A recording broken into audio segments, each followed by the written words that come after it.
사도행전 1장 12절에서 14절 말씀을 봉독합니다. 제자들이 감람원이라 하는 산으로부터 예루살렘에 돌아오니 이 산은 예루살렘에서 가까워 안식일에 가기 알맞은 길이라.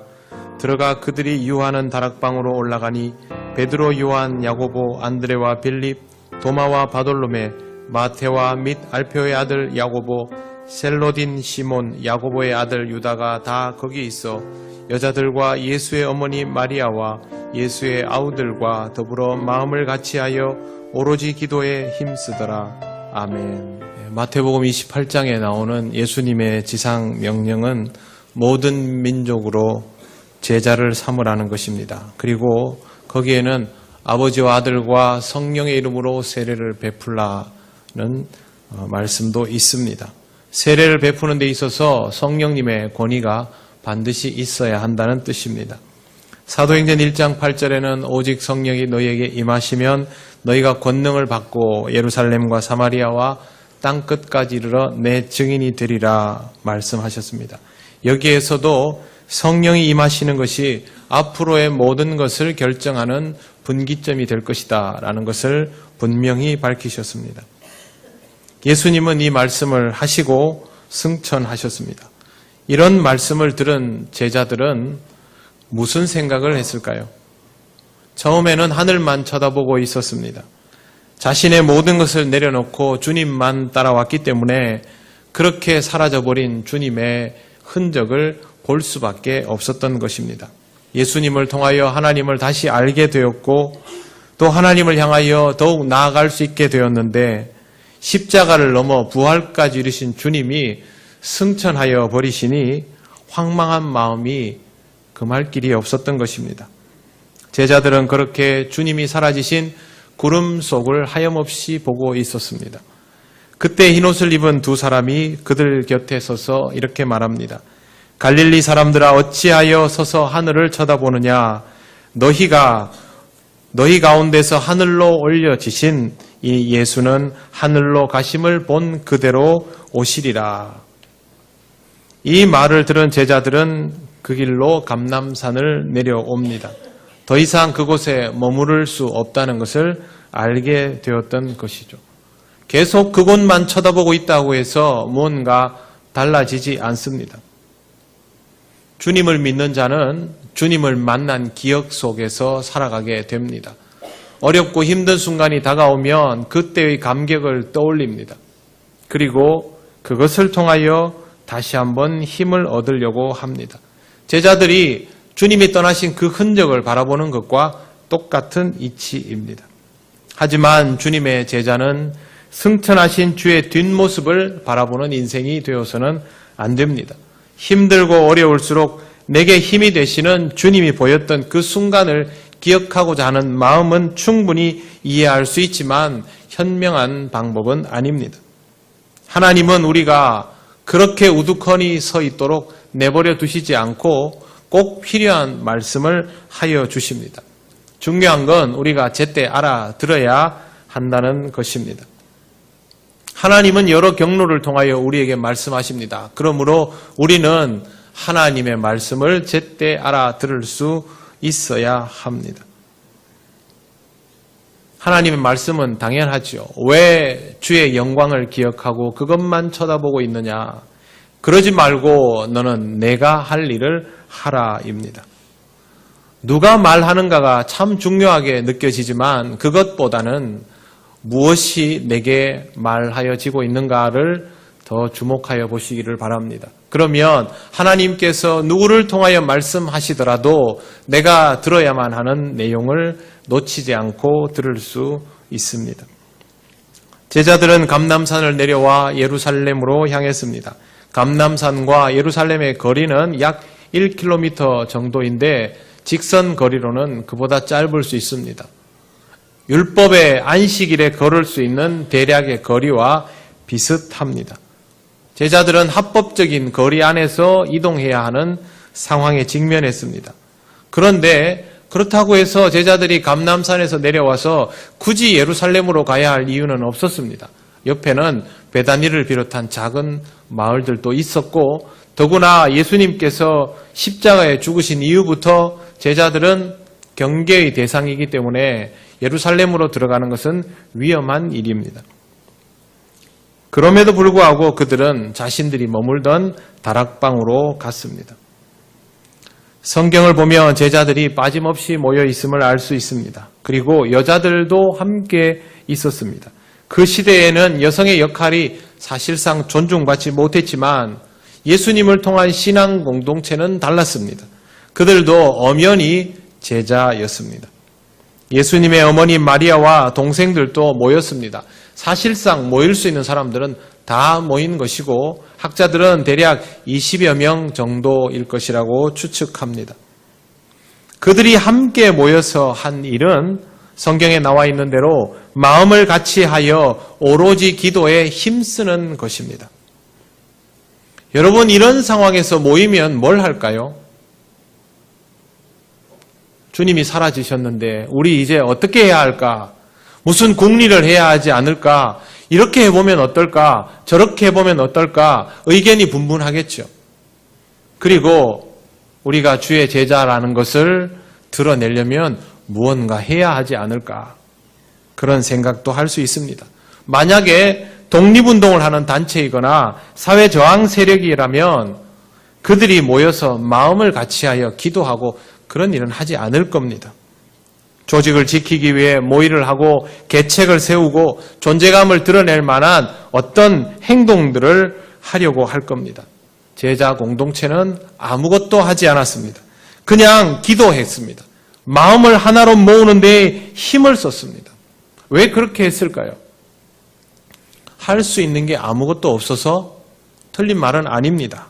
그러나 신앙적으로 보면 제자 공동체가 그렇게 한 이유는 이렇게 하는 것이 최선이었고 최고의 방법이었기 때문입니다. 다르게 말씀드리면 성령이 아니면 아무것도 할 수 없는 상태입니다. 그들에게는 지금 꼭 있어야 할 그분이 계시지 않고 할 수 있는 무엇도 없습니다. 예수님도 안 계시고 문만 열고 나가면 이 세상은 예수님을 잡아 죽인 자들, 예수님을 버린 자들로 가득합니다.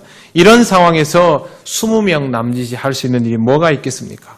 그러나 그들은 예수께서 다시 오신다고 말씀하신 것을 분명히 믿기에 무기력한 상황에서도 아무것도 하고 있지는 않았습니다. 믿음의 사람은, 그리고 믿음의 공동체는 아무것도 할 수 없다고 하여서 아무것도 하지 않고 있는 그런 사람들이 아닙니다. 다시 오실 주님을 기대하면서 하늘만 쳐다보고 있지도 않습니다. 함께 모여 마음을 같이 하고 오로지 기도에 힘쓰는 사람들입니다. 그럴 때에 내 약함이, 우리의 약함이 성령님을 통하여 강함으로 바뀌는 것을 경험할 수 있습니다. 바로 그 순간이 그 사람의 인생의 가장 강력한 순간이고 그 공동체가 가장 위력적인 때입니다. 이렇게 함께 모여 마음을 같이하여 오로지 기도에만 힘쓰던 이들에게 성령께서 임하셨다는 사실을 우리는 똑똑히 기억해야 합니다. 그리고 그때부터 그들이 해야 할 일들을 비로소 할 수 있게 됐습니다.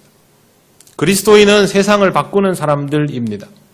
그런데 그리스도인이 이 세상을 바꾸기 위해서 해야 할 최고의 일은 운동이나 모의가 아니라 기도입니다. 그게 제대로 되려면 마음부터 모아야 합니다. 지금 우리나라는 한마디로 혼란스럽습니다. 장로님도 그 일로 염려하고 기도하셨지만 참 걱정스럽습니다.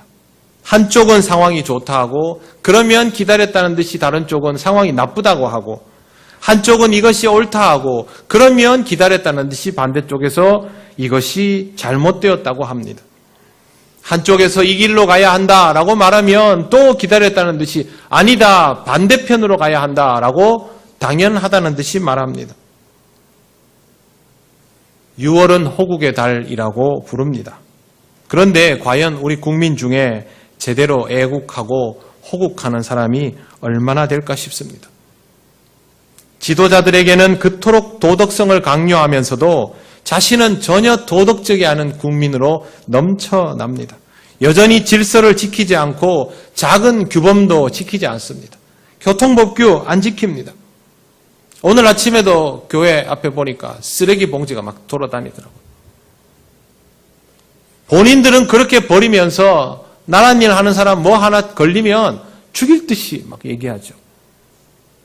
그러다가 자기 자신이 잘못한 거 있으면 예쁘게 봐달라 그럽니다. 이렇게 정직과 질서와 배려를 모르는데 나라 사랑이 되겠습니까? 아직도 이 사회는 차별받는 사람들로 가득합니다. 장애인들만 차별받는 거 아니죠. 사회적 약자들이 다 차별받습니다. 예전에 여러분 이런 표 기억하십니까? 나라 사랑 앞에 붙었던 말이 있습니다. 서로 사랑. 서로 사랑, 나라 사랑.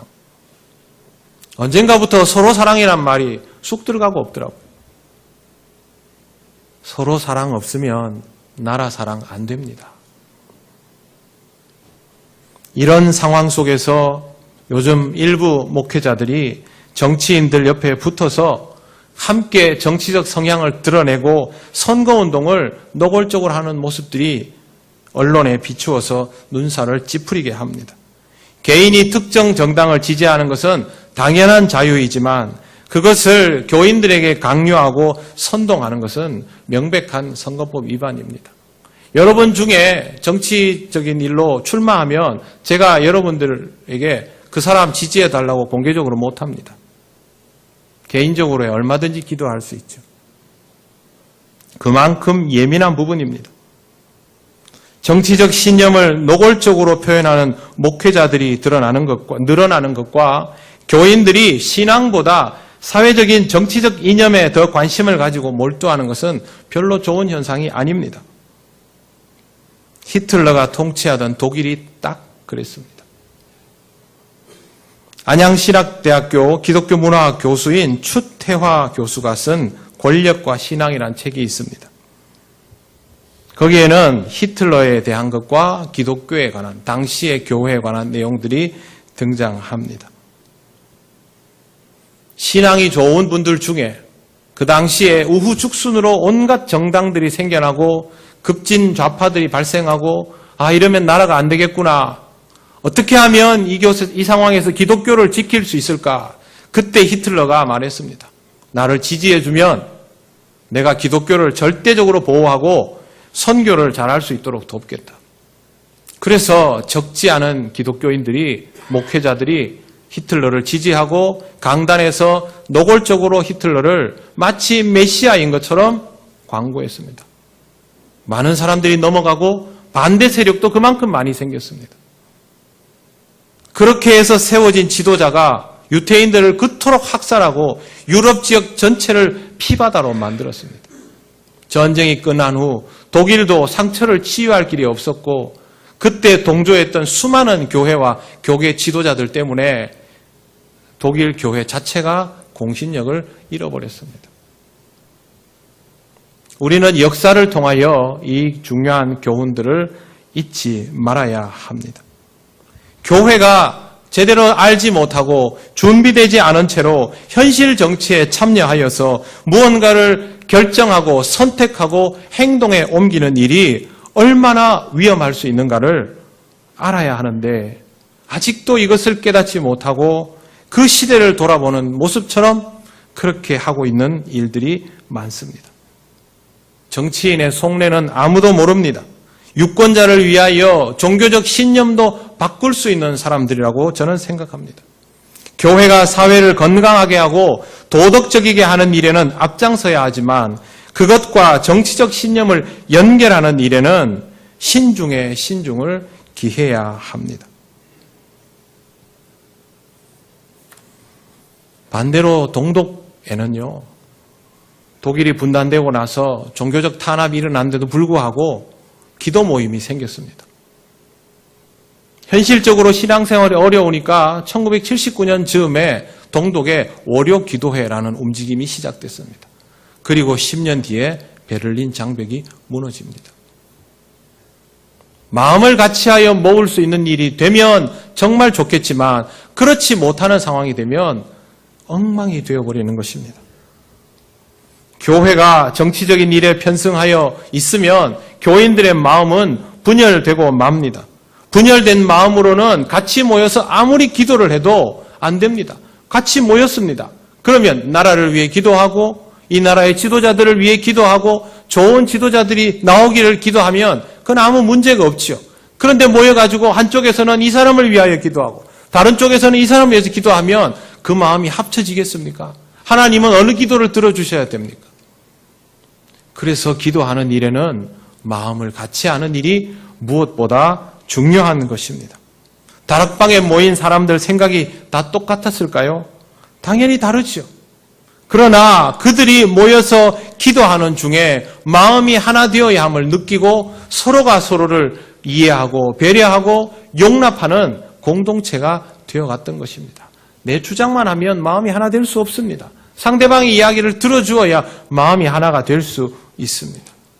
그런 자리에 성령께서 역사하여 주셨습니다. 우리에게 성령의 임재보다 더 위력적인 일이 무엇입니까? 우리가 모범적인 시민이 되는 것과 세상의 힘을 빌려서 이 세상을 바꾸어가는 것은 또 다른 일이죠. 정치적인 신념이나 세상에 대한 가치 판단이 다르더라도 오히려 우리는 분열을 막고 함께 모여서 먼저 마음을 다 같이 하여 우리가 살아갈 미래에 하나님 나라가 이루어지기를 간절히 바라며 기도하는 것이 우선되어야 합니다. 그것이 우리 그리스도인의 최선이고 그것이 이 혼란스러운 시대에 제일 먼저 애국하고 호국하는 방법입니다. 기도가 필요한 것은 이 나라만이 아닙니다. 우리들의 가정도 기도가 절실하지요. 많은 사람들이 아플 때, 사업이 어려워졌을 때, 큰 문제에 부딪혔을 때, 자식이 시험을 앞두고 있을 때 그때 기도합니다. 내 마음대로 안 되니까. 무기력하니까 하나님의 능력을 구하는 겁니다. 그런데 여러분 알고 보면 우리 인생은 원래 항상 무기력합니다. 잠시 반짝반짝할 때뿐이고 사실은 별거 아닙니다. 해가 뜨면 말라서 없어져 버렸던 만나 같은 것들을 좀 주워 담았다고 무슨 큰 성공이라도 거둔 것처럼 자만할 때도 많지만 한순간입니다. 제자들이 주님과 함께 다닐 때 득이양양했습니다. 그러면 그들은 무기력하지 않았습니까? 아닙니다. 주님의 그늘에서 잠시 자신의 무기력함을 잊었던 것밖에 없습니다. 우리의 인생도 그동안 주님의 은총 아래서 우리가 무기력하다는 것을 잠시 잊고 살았던 것이죠. 결국 우리는 하나님의 능력을 힘입어야만 살아갈 수 있습니다. 그러므로 우리는 마음을 다하여 하나님을 갈망하고 하나님께 기도드리며 살아야 합니다. 우리가 읽은 본문과 이어지는 15절에는 모인 무리의 숫자가 120명이라고 되어 있습니다. 이것은 아주 짧은 시간에 모이는 사람의 숫자가 급속도로 달라졌음을 뜻합니다. 마음을 다하여 기도하는 것의 위력이 밖에 나가서 무언가를 하기 이전에 이미 그 안에서부터 일어나 버렸던 것이죠.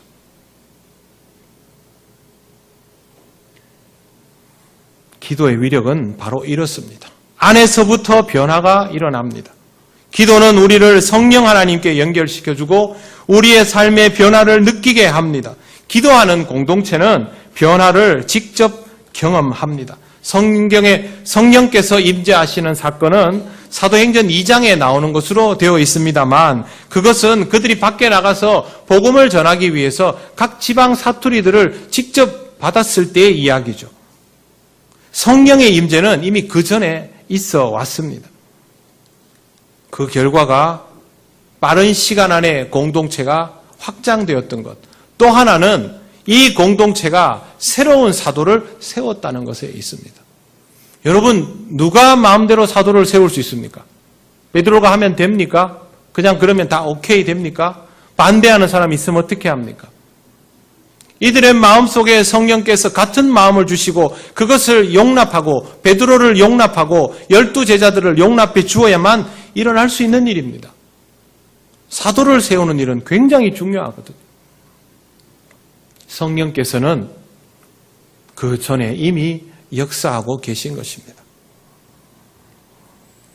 여러분 잘 아시는 스펄전 목사님이 말씀을 잘 전하시고 유명해지고 교인들이 늘어나고 교회를 찾는 이들이 늘어났습니다.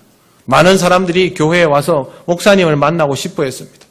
저 목사님 어떻게 설교를 저렇게 잘하실까? 그런데 사람들이 찾아오면 목사님이 데리고 간 곳은 커져 있는 예배당이나 목양실이 아니라 아래층에 있는 기도실이었습니다. 문을 열고 목사님 얘기합니다. 우리 교회는 항상 이렇게 기도하는 분들이 있습니다. 이분들이 우리 교회의 동력이고 제 목회의 동력, 제 설교의 동력입니다. 이분들은 우리 교회의 발전소입니다. 목사님이 찾아오는 사람들에게 할 수 있었던 최고의 자랑은 바로 언제나 문을 열면 계셨던 기도하는 성도들이었습니다. 세월이 가서 목사님이 교회를 떠났습니다. 교회가 삽시간에 쇠락했습니다. 제일 먼저 일어난 변화가 무엇인지 아십니까? 그 기도가 없어졌습니다. 기도하는 공동체가 얼마나 위력적인지는 경험해본 사람만 압니다. 경험해보지 않은 사람은 절대 알 수 없습니다. 기도는 성령님의 임재를 경험하게 하는 원동력입니다. 성령께서 함께 하시는 삶은 변화를 직접 경험하는 삶입니다. 성령과 함께하면 모든 것이 달라집니다. 제자 공동체가 변했죠. 우리는 방언받은 거에 아주 주목합니다만 정말 중요한 일은요, 그들이 무능하였다가 복음을 전할 수 있는 능력을 가지게 된 겁니다. 그게 그 사람들에게는 방언의 능력이죠. 각 지방 사투리를 다 하게 됐지 않습니까? 다른 은사도 주십니다. 복음 전하는데 그것만 있는 거 아닙니다. 제가 알고 있는 의사 선생님은 지금 몽골에 가 있습니다. 개안 시술하러. 그분에게는 의술의 은사를 주셨고 뜨거운 마음을 주셨죠. 울란바토르도 아니고요. 몽골 저쪽 끝이에요. 몇천 킬로. 하나님은 우리에게 각양각색의 은사를 주십니다. 하나님이 선교사들한테 방언의 은사를 주셔가지고 그럼 얼마나 좋을까요? 제가 알고 있는 우리가 지금 돕고 있는 선교사님들도 전부 그 나라 가가지고 그 나라 말 배우느라고 고생했습니다. 집에 가는 길에 잠깐 라디오 들었더니 한 번도 못 들어본 단어들이 나오더라고요. 베트남 말인가? 나중에 캄보디아 말. 부끄럽게도 제가 여기서 목회한 지 지금 횟수가 이 정도 지났는데 저는 아직도 베트남 말, 캄보디아 말, 인도네시아 말로 인사도 못합니다. 그래서 오늘 제가 그 딱 듣는 순간 인사부터 공부해야 되겠다 싶었습니다. 그분들이 어떻게 교회를 오겠어요? 선교사님들은 다른 은사를 받고 성령의 감동을 힘입어 평소에 하지도 않던 언어를 열심히 공부해서 그 지역 사람들과 함께 호흡하고 있죠. 하나님은 우리에게도 각양각색의 은사를 주셔서 우리가 복음을 전할 수 있는 무언가를 전부 하나씩 다 가지게 해 주십니다. 성령이 함께 하시면 기도하는 사람은 그걸 느낍니다. 성령이 임하시면 여러분도 능히 복음을 전할 수 있습니다. 그리고 담대함을 얻게 됩니다. 그 담대함이 여러분의 인생을 바꾸어 놓는 증거가 됩니다. 한 여자아이가 있었습니다. 엄마는 일찍 돌아가시고 아빠는 알코올 중독입니다. 이 어린아이에게는 동생이 있었습니다. 아빠가 이 둘을 돌볼 능력이 전혀 안 되니까 보호소에 보내줬습니다. 동생이 아픕니다. 시름시름 앓다가 세상을 떠났습니다. 너무도 불행한 환경과 하나 남은 동생까지 잃어버린 마음에 아이는 충격을 받고 매일 괴성을 질렀습니다. 그리고 자살을 시도했습니다. 그 어린아이가. 정신적으로 점점 문제가 커졌고 충격으로 인하여 시력을 잃어갔습니다. 정신병원에 보내지고 정신병원에서도 발작을 멈추지 않고 괴성을 지르니까 결국에는 독방에 넣었습니다. 사실상 감금한 거죠. 그런데 이 아이에게 할머니 간호사가 와서 매일 기도해주고 책 읽어주고 간식도 줬습니다. 안 먹습니다. 그래도 이 할머니 간호사는 매일 기도해주고 책 읽어주고 간식 줬습니다. 어느 날 기도하고 나니까 초콜릿이 없어졌습니다. 아이가 먹은 것이죠. 그렇게 해서 그 아이는 이 할머니 간호사와 말문이 튀고 소통하기 시작했습니다. 점점 회복되었고 결국 나중에 한 2년 세월이 지나서 그 병원을 나올 수 있게 됩니다. 시각장애인 학교에 갔습니다. 학교를 다니면서 눈도 다시 고쳤습니다. 이 아이가 바로 여러분 잘 아시는 앤 설리번 선생님입니다. 헬렌 켈러의 선생님이죠. 이 아이가 없었으면 헬렌 켈러도 존재하지 않습니다. 헬렌 켈러가 그렇게 장애를 가지고 어떻게 그런 일을 할 수 있습니까? 자신의 인생의 동반자라고 말하는 앤 설리번 선생님 때문이죠. 그런데 그 여인이 사실은 죽은 거나 다름없는 어린 시절을 보냈던 것이죠. 기도하는 한 사람이 있었기에 앤이 그런 훌륭한 선생님이 될 수 있었고, 그렇게 기도하는 앤을 통해서 헬렌 켈러라는 인물이 나올 수 있었고, 헬렌 켈러도 기도하는 사람이었기에 절망하는 사람들을 위해서 소망을 줄 수 있었습니다. 이런 기도의 능력은 성령님이 아니면 불가능한 것입니다. 그리고 우리는 이런 성령의 능력을 이미 체험한 적이 많습니다. 기도를 하는 사람에게도 변화가 있고, 기도를 함께 나누는 사람에게도 변화가 있습니다. 성령님이 함께 하셔야 우리 인생이 달라지고 우리가 두려워했던 것들 앞에 담대하게 설 수 있습니다. 제가 말씀드리는 이 내용 우리가 그동안 모르고 있었습니까? 다 아시죠? 알면서 모른 채 하지 않습니까?